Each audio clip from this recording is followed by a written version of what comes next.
Morning, kids. Happy Wednesday, hump day, middle of the week, downhill slide towards the weekend. I hope you are fantastic this morning. I am. Anyway, this morning, you're going to dig this one. This morning, the title is Speak Truth. It's hard for some folks, isn't it? Question this morning, if somebody listened to you all day, would they hear words that honor Christ? Would they? Our opening scripture this morning is going to be Colossians 4:6. Let your speech be always with grace, seasoned with salt, that ye may know how ye ought to answer every man. I read this morning, words have a way of sticking around. Yeah, like I said the other day, you ever spit a word out, wish you could reach out there and grab it and bring it back yonder?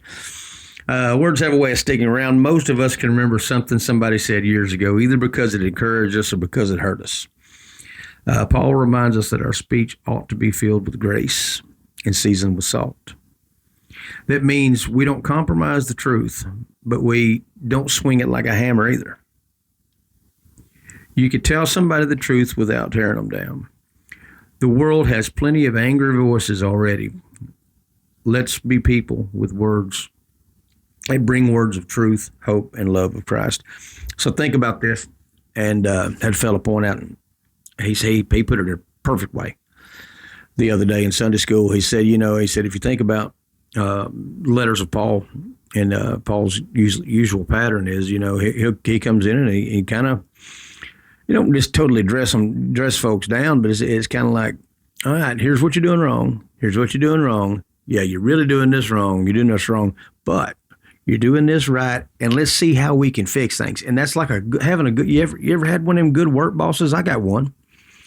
You get a good work boss that can tell you how to make a correction in your path in your work without making you feel worthless. And that is the signs of a good boss. And I think Paul was that, he tore them down, but he never just like said, y'all are terrible. You're not doing it right. I'm done with you. That's not really, what his deal. Hey, you're doing it like this, but you need to do it like that. So, before you speak today, ask yourself, will these words honor the Lord? Am I saying, if the Lord's standing over my shoulder, is he going to approve of the things that I say?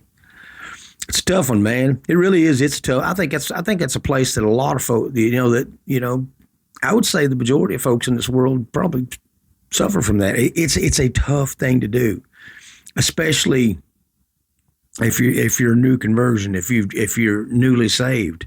That's one of the toughest things ever, and I got saved 110 years ago, loosely, and it's still a hard thing because I've been back and it's tough. So don't get discouraged. Just do better.